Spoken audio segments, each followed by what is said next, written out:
अभी तक बच्चों हम लोगों ने ये देखा कि जब चार्ज पार्टिकल v वेलोसिटी से मैग्नेटिक फील्ड में पैरेलली और परपेंडिकुलर एंटर करता है तो उसके ऊपर कैसा एक्शन हो रहा है। जब पैरेलली एंटर करा हुआ था, जो हम लोगों ने पीछे की क्लास में पढ़ा है लास्ट लेक्चर में, तो हम लोगों ने देखा कि वो अनडेविएटेड पाथ में स्ट्रेट लाइन मोशन करना शुरू किया।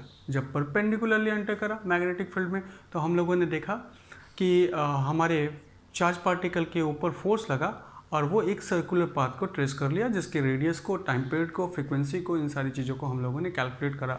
अब जो थर्ड पॉइंट हमें पढ़ना है motion of charge particle in magnetic field, वो क्या है? When charge particle move with velocity v in the magnetic field in such a way that theta is not equals to 0 degree और 180 degree और 90 degree. तो यहाँ मैं एक diagram बना के रखा हुआ हूँ कि मान लिया जाए डायरेक्शन ऑफ मैग्नेटिक फील्ड हम लोगों ने किधर कंसिडर कर रखी है, तो डायरेक्ट मैग्नेटिक फील्ड को हम लोगों ने horizontal axis that is x axis में कंसिडर कर रखी है। सिंप्लिसिटी के लिए हम लोगों ने हॉरिजॉन्टल एक्सिस को एक्स एक्सिस कर दिया और हमारी जो चार्ज पार्टिकल है वो इस मैग्नेटिक फील्ड में obliquely keeping an angle theta enter करता है। तो हम कहेंगे, इसको नोट करें, तो हम कहेंगे let charge Q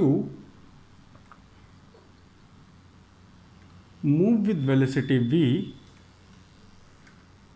with velocity, कितनी वेलोसिटी है? तो हमने कहा v वेक्टर, और v वेक्टर किधर लिया है? तो हम कह सकते हैं v वेक्टर की डायरेक्शन जो है v, इसको हम लोग वेलोसिटी वेक्टर कह लें। Let charge particle Q with velocity v move with velocity भाई कीपिंग एंगल, कितना एंगल लेके? तो इस चीज़ को नोट कर रहे हैं, keeping angle theta with direction of magnetic field, magnetic field के डायरेक्शन से magnetic field, direction of magnetic field, ठीक है, ये एंटर करता है magnetic field. Let charge Q move with velocity v keeping angle theta with direction of magnetic field. Now अब हमें ये देखना है बच्चों कि मैग्नेटिक फील्ड को कैसे रिप्रेजेंट करा जाए। तो हम कहेंगे मैग्नेटिक फील्ड वेक्टर जो है वो किस तरफ है? लेट उसकी मैग्नीट्यूड को b कंसीडर कर लेते हैं और वो अलोंग x डायरेक्शन में है, इसलिए इसको हम लोगों ने आई कैप से रिप्रेजेंट किया। तो डायरेक्शन ऑफ मैग्नेटिक फील्ड कितनी है? डायरेक्शन ऑफ मैग्नेटिक फील्ड है अलोंग x एक्सिस एंड इसकी मैग्नीट्यूड हमने ले रखी है b। एंड अब देखिए जो चार्ज पार्टिकल है उस चार्ज पार्टिकल की वैल्यू कितनी है? Q। उस चार्ज पार्टिकल Q का चार्ज हम लोगों ने Q कंसीडर किया है। नाउ ये वेलोसिटी जो है वो थीटा एंगल लेके हमारी along the direction of magnetic field से थीटा एंगल लेके एंटर करती है मैग्नेटिक फील्ड में। नाउ अगर हम देखें तो इस वेलोसिटी वेक्टर को हम लोग रिजॉल्व कर सकते हैं। तो हम कह सकते हैं ऑन resolving velocity, अगर हम वेलोसिटी को रिजॉल्व करें तो हम पाएंगे बच्चों कि वेलोसिटी का एक कंपोनेंट किधर होगा? तो हम कह सकते हैं इस वेलोसिटी का एक कंपोनेंट हमारा हो जाएगा along the direction of magnetic field parallel to magnetic field, और उस कंपोनेंट को क्या कह सकते हैं? तो हम कहेंगे this will equals to v cos theta. And एक कंपोनेंट इस वेलोसिटी का किधर चला जाएगा? परपेंडिकुलर टू मैग्नेटिक फील्ड, तो उस कंपोनेंट को हम क्या कह सकते हैं? This component is equals to v sin theta.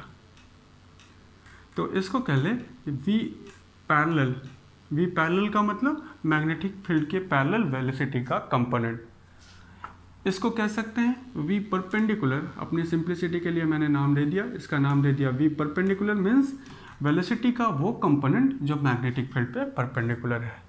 तो अगर हम रिजॉल्व करें तो v परपेंडिकुलर की वैल्यू हम लोगों को यहाँ से कितनी मिल रही है? तो हम कहेंगे it will be v sin theta, and v parallel की वैल्यू कितनी मिल रही है? This will equals to v cos theta.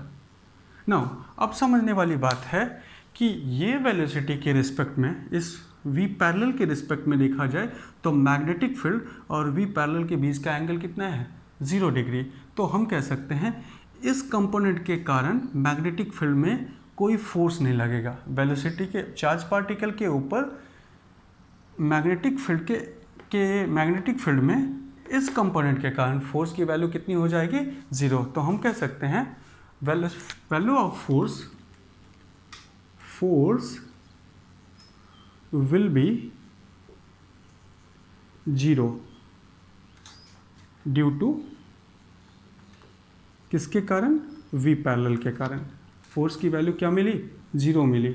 ऐसे कंडीशन पे इस V cos थीटा के कारण जो डायरेक्शन होगी, मोशन होगा, वो कैसा होगा, पैरेलल होगा। नाउ अब देखें तो हम कह सकते हैं V cos थीटा के कारण मैग्नेटिक फील्ड में एक चार्ज पार्टिकल को मैंने रख दिया।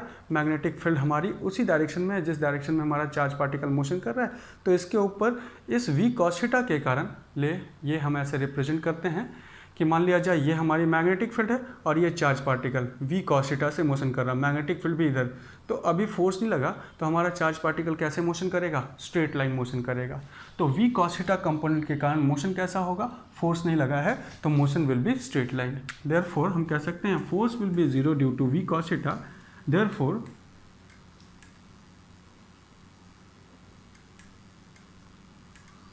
Path of motion will be, path of motion कैसा होगा बच्चों, तो हम कहेंगे motional path of motion is straight.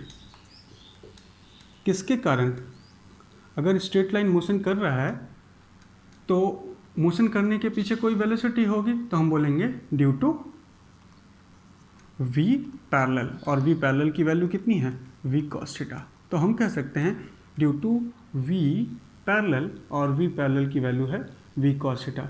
तो V cos थीटा के कारण कैसा मोशन होना है, स्ट्रेट लाइन मोशन होना है। अब देखते हैं फोर्स की वैल्यू क्या होगी। तो हमें ये पता चला कि ये कंपोनेंट चार्ज पार्टिकल को स्ट्रेट लाइन एक्स एक्सिस में लेकर जाएगा। किस डायरेक्शन में, positive direction of x axis along the direction of magnetic field.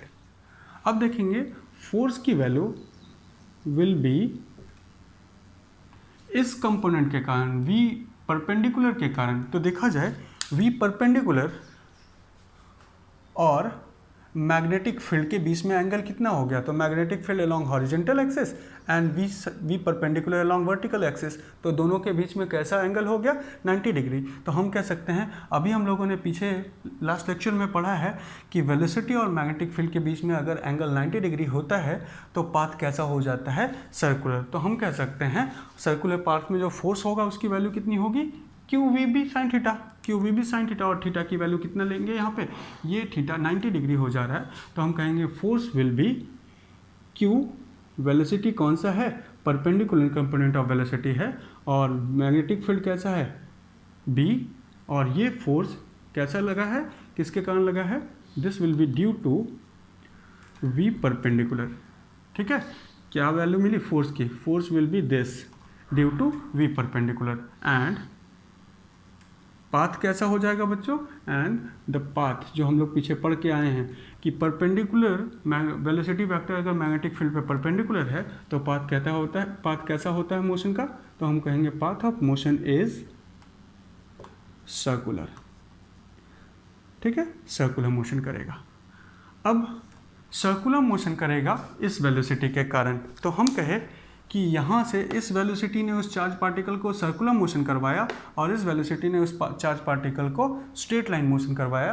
तो यहाँ से सर्कुलर मोशन करता हुआ वो स्ट्रेट लाइन मोशन भी करता हुआ आगे जाएगा। तो हम देखेंगे कि हमें एक सर्कुलर पाथ जो स्ट्रेट लाइन मोशन करता हुआ दिखेगा कुछ इस तरीके का, कि this is circular path and it is moving along the direction of magnetic field with some velocity and that velocity is V cos theta. So यहाँ जो हमें चार्ज पार्टिकल की जो पार्टिकल की वेलोसिटी होगी वो कैसी हो जाएगी, तो हम कहेंगे it will be like this. वो स्ट्रेट लाइन भी मोशन कर रहा है और साथ साथ सर्कुलर मोशन करता हुआ भी आगे आ रहा है। और इस पाथ को हम कह सकते हैं कि हमारा चार्ज पार्टिकल ऐसे मोशन करता हुआ आगे जाएगा। और अगर ऐसा मोशन करता हुआ आगे जा रहा है तो मैग्नेटिक फील्ड की डायरेक्शन किधर है, तो parallel to this path, parallel to this path, axis of this path के पैरेलल होगा। तो हम कह सकते हैं बच्चों कि ये जो पाथ हमारा हो रहा है इस पाथ को हम कह सकते हैं this path is helical path. Motion कैसे किस पाथ में होगा, हेलिकल पाथ में होगा, और हम सिंपली कह सकते हैं पाथ विल बी हेलिक्स। अब हेलिकल पाथ में हो रहा है तो व्हाट इज हेलिकल पाथ और हेलिक्स पाथ, तो हम कहेंगे it is a combination of linear as well as circular motion, दोनों को कंबाइन होके एक स्पाइरल की जैसा वो आगे मूव कर रहा होगा चार्ज पार्टिकल।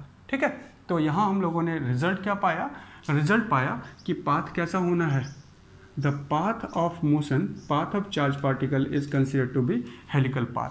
अब ये हेलिकल पाथ में मोशन कर रहा है तो ये स्ट्रेट लाइन मोशन भी कर रहा है, मीन्स हमने चार्ज पार्टिकल यहाँ से चलना शुरू किया तो यहाँ तक पहुँचा, तो ये हम देखेंगे एक सर्कुलर मोशन करने में ऐसे चार्ज पार्टिकल घूमता हुआ यहाँ ऐसे यहाँ तक पहुँच गया, तो एक सर्कुलर मोशन करने में हम कह सकते हैं कि उसने कुछ डिस्टेंस ट्रेवल किया है और साथ में वो एक सर्कुलर पाथ में भी ट्रैवल कर रहा है। तो अगर वो सर्कुलर पाथ में ट्रैवल कर रहा है तो उस सर्कुलर पाथ की कुछ रेडियस होगी, तो हम कह सकते हैं, यहाँ पे नोट करते हैं, इस फोर्स विल बी इतना due to perpendicular velocity and path of motion is considered to be circular due to किस फोर्स के, किस वेलोसिटी के कारण, तो हम कहेंगे वी परपेंडिकुलर के कारण, that is V sine theta. इसको मैंने नोट करना इनकम्प्लीट छोड़ दिया था। नाउ अब यहाँ से देखा जाए, एक पाथ स्ट्रेट लाइन है, दूसरा पाथ सर्कुलर है, दोनों का कॉम्बिनेशन होगा तो नेट इफेक्ट जो होगा, नेट इफेक्ट ऑफ मोशन कैसा होगा, नेट पाथ अभी हम लोगों ने पाया कैसा है, will be helix, helical path होगा। अब हेलिकल पाथ में दो चीज़ें होंगी बच्चों, पहला कि वो जो सर्कुलर मोशन करा है उस सर्कुलर मोशन, हेलिकल पाथ में हमारा चार्ज पार्टिकल सर्कुलर मोशन भी कर रहा है और लीनियर मोशन भी कर रहा है along the direction of magnetic field, circular motion कर रहा है perpendicular to the direction of magnetic field. ठीक है, तो ऐसे कंडीशन पे हम कह सकते हैं पाथ कैसा हो गया, तो पाथ हमारा हेलिकल हो गया, तो उसकी कुछ ना कुछ रेडियस होगी, तो हम कहेंगे radius of helical path is radius, अगर रेडियस को कैलकुलेट किया जाए, रेडियस ऑफ सर्कुल जो हमें मिला है वो अभी हम लोगों ने पीछे फॉर्मूला पाया था mv/qb, ये पाया था फॉर्मूला। नाउ अब हमें ये जानना है कि ये जो रेडियस सर्कुलर पाथ में ट्रेवल्स कर रहा है उसके पीछे वेलोसिटी कौन सा रिस्पॉन्सिबल है, सर्कुलर पाथ में हमें कौन सी वेलोसिटी ने मोशन करवाया, परपेंडिकुलर वेलोसिटी ने या पैरेलल वेलोसिटी ने, तो हम देखेंगे कि parallel velocity straight line motion करवा रही है, परपेंडिकुलर वेलोसिटी सर्कुलर मोशन करवा रही है और रेडियस हमें कब मिल रहा है, सर्कल में मिल रहा है, तो ये वेलोसिटी कैसी हो जाएगी, परपेंडिकुलर वेलोसिटी हो जाएगी। तो हम इसको लिख सकते हैं, सो रेडियस का फॉर्मूला क्या मिलेगा बच्चों, m, परपेंडिकुलर वेलोसिटी की वैल्यू कितनी निकाली थी हम लोगों ने यहाँ से, परपेंडिकुलर वेलोसिटी की v sin थीटा, तो हम लिख सकते हैं mv sin theta upon qb, this will be the radius. Now ये हमारा रेडियस हो जाएगा। रेडियस ऑफ सर्कुलर पाथ कैसा हो गया, हेलिकल पाथ में का जो रेडियस है उसकी वैल्यू कितनी हो गई, mv sin theta upon qb। Now अब ये देखना है बच्चों कि एक और चीज़ है कि अगर हमारा सर्कुलर पाथ जो है वो हेलिकल है तो वो कुछ डिस्टेंस ट्रेवल कर रहा है, एक कंप्लीट सर्कुलर मोशन करने में कुछ लीनियर डिस्टेंस ट्रेवल कर रहा है, उस लीनियर डिस्टेंस को हम कहते हैं पिच। ठीक है, तो नेक्स्ट पॉइंट हमें जो जाननी है कि ये हमने जान लिया कि जो सर्कुलर पाथ होगा हेलिक्स का उसकी रेडियस कितनी है, तो हमने पाया mv sin theta upon qb। अब हमें जानना है next point, that is pitch. तो व्हाट इज दिस पिच, तो हम कहेंगे it will be the linear distance traveled by charge particle by charge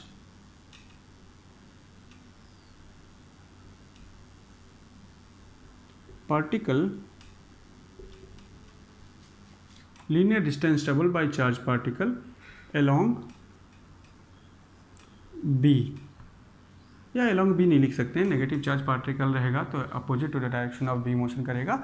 now हाँ, charge linear distance travel by charge particle in one complete circle, in one complete